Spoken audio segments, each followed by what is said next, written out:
Hello, good morning.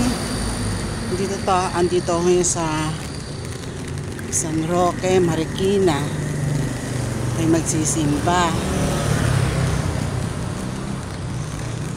Punta ako ngayon sa simbahan ng Ola, Our Lady of Abandon.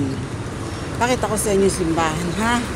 Pero pagdating sa loob, close ko na. Para bilang paggalang. Ayan yung simbahan ng San Roque. Etong sa kabila, school. Yan. Private school. Pamangkin ko, anak ko, diyan sila nasipag-aral.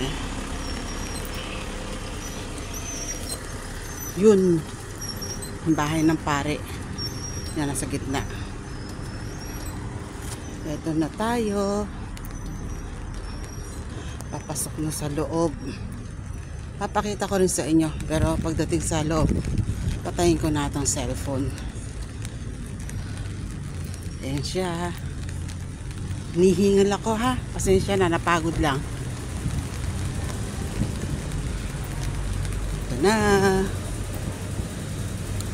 Ayun, ang loob ng simbahan. Okay guys, hanggang dito na lang. Bye, good morning sa lahat.